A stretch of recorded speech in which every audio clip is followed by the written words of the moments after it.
Hello, എന്തൊക്കെയുണ്ട് വിശേഷം? കുറേ കാലമായില്ലേ നമ്മളൊരു ലോങ് വീഡിയോ ഒക്കെ കണ്ടിട്ട്. അപ്പോൾ എന്തായാലും ഇന്നൊരു ലോങ് വീഡിയോ ഇട്ടേക്കാമെന്ന് വിചാരിച്ചു. കുറേ കാലമായി ഇത് എടുത്തു വെച്ചിട്ട്, പക്ഷേ എഡിറ്റ് ചെയ്തിട്ട് ഇടാനുള്ളൊരു ടൈം കിട്ടിയിട്ടില്ല. അപ്പോൾ ഇന്നെന്തായാലും ഇത് എഡിറ്റ് ചെയ്ത് ഇടണമെന്ന് വിചാരിച്ചു. ഇപ്പോൾ പോകുന്ന യാത്ര മംസാർ ബീച്ചിലേക്കാണ്. നമ്മൾ അൽനാദ ആയതുകൊണ്ട് തന്നെ നമുക്ക് തൊട്ടടുത്താണ് ഈ ഒരു ബീച്ച് വരുന്നത്.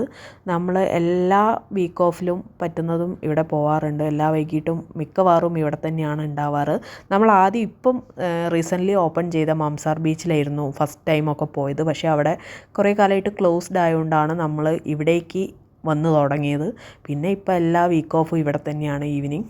നമ്മളൊരു 4-5 തവണ ഇവിടെ വന്നപ്പം ഞാൻ വിചാരിച്ചു ഒരു തവണയെങ്കിലും ഈ വീഡിയോ ഒന്ന് എടുത്ത് അപ്ലോഡ് ചെയ്യണം എന്നുള്ളത്. അപ്പം അങ്ങനെ ഒരു ദിവസമായിരുന്നു ഇന്ന്. നമ്മൾ ഏകദേശം നേരത്തെ പോകണം എന്നായിരുന്നു പ്ലാൻ ചെയ്തത്. എല്ലാ ദിവസവും നമ്മൾ പോവുക ഒരു 6 മണിക്ക് ശേഷമാണ്. പക്ഷേ എപ്പം നമ്മൾ വിചാരിക്കും നമ്മളൊരു 4:30 ആകുമ്പം പോവുക കഴിഞ്ഞാൽ നമുക്ക് നല്ല വ്യൂ കിട്ടും എന്നൊക്കെ വിചാരിക്കും. പക്ഷേ ഓരോ പരിപാടികളൊക്കെ കഴിഞ്ഞ് എപ്പോഴും 6 മണി കഴിയാറുണ്ട് വൈകിട്ട്. എനിക്കിപ്പോൾ ചൂടായതുകൊണ്ട് നമുക്ക് 4 മണിക്കൊന്നും വരുന്ന അത്ര പോസിബിളായിട്ടുള്ള കാര്യമല്ല. അത്യാവശ്യം നല്ല ചൂടാണ്. പിന്നെ ബീച്ച് ഏരിയയും കൂടി ആകുമ്പോൾ അത്യാവശ്യം നല്ല പുകച്ചിലും ഉണ്ടാവും. അപ്പം ബെറ്റർ ഒരു 5-5:30 ആയിട്ട് വരുന്നത് തന്നെയാണ്. പക്ഷേ സൂര്യൻ പോയി കഴിഞ്ഞാൽ നമുക്ക് നല്ല ഫോട്ടോസും വീഡിയോസും ഒന്നും എടുക്കാൻ പറ്റില്ലല്ലോ. ബീച്ച് ഏരിയ ആകുമ്പോൾ ലൈറ്റും കുറവായിരിക്കുമല്ലോ.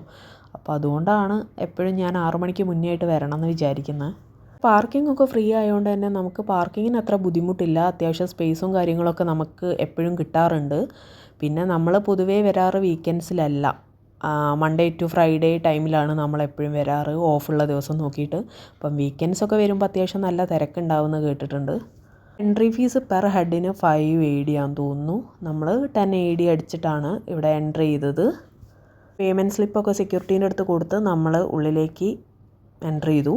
എപ്പോഴും ബിസി ആയിട്ടും സ്ട്രെസ്സും പ്രഷറും ഒക്കെ ആയിട്ട് നടക്കുന്ന ലൈഫിൽ നമുക്ക് ഇതേപോലത്തെയൊക്കെ ഒരു പ്ലേസിൽ വന്ന് കുറച്ച് സമയം സ്പെൻഡ് ചെയ്യുക എന്ന് പറയുന്നത് ഭയങ്കര ആശ്വാസം കിട്ടുന്നതാണ്. പിന്നെ അതേപോലെ ഇന്ന് നമ്മൾ വിചാരിച്ച് ബീച്ചിലൊക്കെ ഇറങ്ങി കുളിച്ചിട്ട് പോകാമെന്നുള്ളത്, അതും പ്ലാൻ ചെയ്തിട്ടാണ് വന്നത്. നേരിട്ട് കാണാൻ അത്യാവശ്യം നല്ല ഭംഗിയുണ്ട് കേട്ടോ. പക്ഷേ നമുക്ക് ക്യാമറയിൽ അധികം സൂം ചെയ്തെടുക്കാനൊന്നും പറ്റില്ലല്ലോ. പിന്നെ അതുമല്ല ഇവിടെ അത്യാവശ്യം ഗ്രില്ല് ചെയ്യേണ്ട സ്പേസും നമുക്ക് ഒരു 11 മണി വരെയൊക്കെയാണ് എനിക്ക് തോന്നുന്നു ഇവിടെ ഓപ്പൺ ആണെന്നുള്ളത്. അപ്പം പല സൈഡിലും ഏരിയയിലും ഒക്കെ ഫാമിലീസ് ഗ്രില്ല് ചെയ്ത് അങ്ങനെയുള്ള എൻജോയ്മെൻറ്റും കാര്യങ്ങളൊക്കെ ഉണ്ട്. പിന്നെ ഇവിടെ തന്നെ സ്നാക്സും കാര്യങ്ങളൊക്കെ കിട്ടും. കഫ്റ്റീരിയ പോലത്തെ ഷോപ്പും കാര്യങ്ങളൊക്കെ ഉണ്ട്. അപ്പം ഇതൊരു ഫാമിലി വന്ന് ഗ്രില്ല് ചെയ്ത് അവരെ ഈവനിങ് ഒക്കെ അടിപൊളിയാക്കുകയാണ്. വേറെ നാഷണാലിറ്റി ഒക്കെ ആകുമ്പോൾ അവർ പാട്ടും ഡാൻസും ഗ്രില്ലിനൊപ്പം അതൊക്കെ ഉണ്ടാവും. അപ്പോൾ അതൊക്കെ ഇങ്ങനെ കണ്ട് നമുക്കിങ്ങനെ സൈഡിലൊക്കെ നിൽക്കാം. ഗ്രില്ല് ചെയ്യാനൊക്കെ അത്യാവശ്യം നല്ല സ്പോട്ടുണ്ട്. കുറേ പേരായിട്ടൊക്കെ വന്നു കഴിഞ്ഞാൽ നമുക്ക് അടിപൊളിയായിട്ട് എൻജോയ് ചെയ്തിട്ട് പോവാം. അത്രയും നല്ല സ്ഥലവും കാര്യങ്ങളൊക്കെ ഉണ്ട്. ഒരു ഫാമിലീസ് അല്ല, ഒരു 10-50 ഫാമിലീസ് വന്നു കഴിഞ്ഞാലും നമുക്ക് അടിപൊളിയായിട്ട് ഗ്രില്ല് ചെയ്ത് പോകാനുള്ളൊരു സ്പേസും കാര്യങ്ങളൊക്കെ ഉണ്ട്. മെയിനായിട്ട് ഇവിടെ ബീച്ചിലേക്ക് എൻ്റർ ചെയ്യുന്ന സ്ഥലം ഇവിടെയാണ്. മുതലാണ് ബീച്ച് ഏരിയ സ്റ്റാർട്ട് ചെയ്യുന്നത്. എനിക്ക് ഈ ബീച്ചിൽ എപ്പോഴും വരുമ്പം തോന്നുന്നൊരു കാര്യമാണ് നമ്മളെ മാൽദീവ്സ് അല്ലെങ്കിൽ ലക്ഷദ്വീപ് അതേപോലത്തെ ബീച്ച് ഒരു ഭംഗിയൊക്കെയാണ് ഇവിടെ വരുമ്പം തോന്നാറുള്ളത്. ഞാനങ്ങനെ പോയിട്ടൊന്നുമില്ല, എന്നാലും നമുക്ക് മാൽദീവ്സിൻ്റെയും ലക്ഷദ്വീപിൻ്റെയൊക്കെ വീഡിയോ കാണാറുണ്ടല്ലോ. അപ്പം അതേപോലെയൊക്കെ എനിക്ക് തോന്നാറുണ്ട്. നിങ്ങളൊന്ന് കണ്ടു നോക്കിയിട്ട് പറ നിങ്ങൾക്ക് അങ്ങനെ തോന്നുന്നുണ്ടോ എന്നുള്ളത്.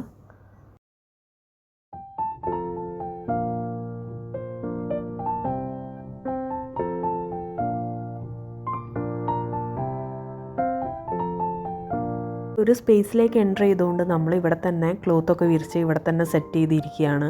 പിന്നെ കുറേ നീണ്ട് കിടക്കല്ലേ, കുറേ ഏരിയ ഉണ്ട് കാണിക്കാൻ വേണ്ടിയിട്ട്. കുറേ അങ്ങോട്ടേക്ക് നല്ല കാഴ്ചകളും കാര്യങ്ങളൊക്കെ ഉണ്ട്. ഇതേപോലെ കുഞ്ഞു കുഞ്ഞു ഷോപ്പും ഊഞ്ഞാലും കാര്യങ്ങളൊക്കെ ആയിട്ട് അടിപൊളിയാണ്. പക്ഷേ നമ്മളിവിടെ ഇരുന്നുകൊണ്ട് ഈ ഒരു ഏരിയയാണ് ഞാൻ കാണിക്കുന്നത്. ദുബായിൽ കുറേ ഫാമിലീസിന് മാത്രമായിട്ടുള്ള ബീച്ചൊക്കെ ഉണ്ടെന്ന് കേട്ടിട്ടുണ്ട്. അപ്പം നെക്സ്റ്റ് ടൈം അതേപോലത്തെ ബീച്ചിലൊക്കെ പോകുമ്പോൾ അവിടുത്തെ കാര്യങ്ങളും ഞാൻ കാണിച്ചു തരുന്നുണ്ട്. പിന്നെ ഇവിടെ അങ്ങനെ റെസ്ട്രിക്ഷൻസ് ഒന്നുമില്ല. ഇവിടെ എല്ലാവർക്കും വരാം, ഫാമിലീസിന് വരാം, ബാച്ചിലേഴ്സിന് വരാം, അങ്ങനത്തെ ഒരു കുഴപ്പമില്ല. കുട്ടികളൊക്കെ ആയിട്ട് വന്ന് ഈവനിങ് സ്പെൻഡ് ചെയ്യാനുള്ള ഒരു പാർക്ക് ഏരിയ ഒക്കെ ഉണ്ട് ഇവിടെ. 11 മണി വരെയൊക്കെ സ്പെൻഡ് ചെയ്യാൻ തോന്നുന്നു. ബീച്ച് ഏരിയ ആണെങ്കിലും ഗ്രില്ല്, പാർക്ക്, ഇനി ടെൻ്റ് അടിക്കുകയാണ് അവിടെയൊക്കെ 11 മണി കഴിഞ്ഞാൽ പിന്നെ പോലീസ് ചെക്കിങ്ങും കാര്യങ്ങളൊക്കെ ഉണ്ടാവും. എനിക്ക് തോന്നുന്നു 11 to 12 ഉള്ളിൽ ഇത് ക്ലോസ് ചെയ്യുന്നു. വരുമ്പം ബീച്ച് ഡ്രസ്സൊക്കെ കൊണ്ടുവന്നിട്ടുണ്ടായിരുന്നു. അപ്പോൾ അതൊക്കെ ഇട്ടിട്ടാണ് വെള്ളത്തിലിറങ്ങിയത്. പിന്നെ ഒരു 10-15 മിനിറ്റ് വെള്ളത്തിൽ കിടക്കും. പിന്നെയും വന്ന് കരയിൽ നിന്ന് കുറച്ച് കാഴ്ചകൾ കാണും, എന്തെങ്കിലുമൊക്കെ കഴിക്കും, കുടിക്കും, പിന്നെയും വെള്ളത്തിൽ പോവും. ഇതൊക്കെ തന്നെയായിരുന്നു പരിപാടി. ഒരു 6:15 ആകുമ്പോൾ ഇവിടെ എത്തിയിട്ടുണ്ട്. 8:30 8:45 നമ്മളിവിടെ നിന്ന് ഇറങ്ങുമ്പോൾ. നാട്ടിലൊക്കെ ബീച്ചിൽ പോയി വന്നു കഴിഞ്ഞാൽ നമ്മൾ ഇട്ട ഡ്രസ്സാലെ പോകണം, അല്ലെങ്കിൽ പിന്നെ നമ്മൾ ആ പൂഴിയും മണലും ഒക്കെ ആയിട്ട് മാറ്റിക്കഴിഞ്ഞാലും ആ ഒരു പൂഴിയും മണലും ദേഹത്ത് തന്നെ ഉണ്ടാവും. ഇവിടെ ഒരു ഓപ്പൺ സ്പേസ് ഉണ്ട്, ഷവർ ഏരിയ. നമുക്ക് അവിടെ പോയി തലയും മേലും ഒക്കെ ഒന്ന് പുറമേ നിന്ന് വാഷ് ചെയ്തിട്ട് നമുക്ക് വാഷ്റൂമിൽ പോയി ഡ്രസ്സ് ചേഞ്ച് ചെയ്യാനുള്ള ഓപ്ഷനൊക്കെ ഉണ്ട്. അത്യാവശ്യം നല്ല ക്ലീനാണ് വാഷ്റൂമൊക്കെ.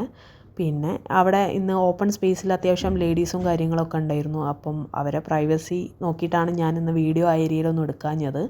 പിന്നെ ഞങ്ങൾ നേരെ വീട്ടിൽ പോവുകയാണ്. ഇനി പ്രത്യേകിച്ച് പരിപാടിയൊന്നുമില്ല. വീട്ടിൽ പോയി ഫുഡ് കഴിക്കണം, കിടക്കണം, നാളെ ഡ്യൂട്ടിക്ക് പോകണം. അപ്പോൾ വീഡിയോ ഇത്രയേ ഉള്ളൂ. അടുത്ത വീഡിയോ കാണാം. ബൈ.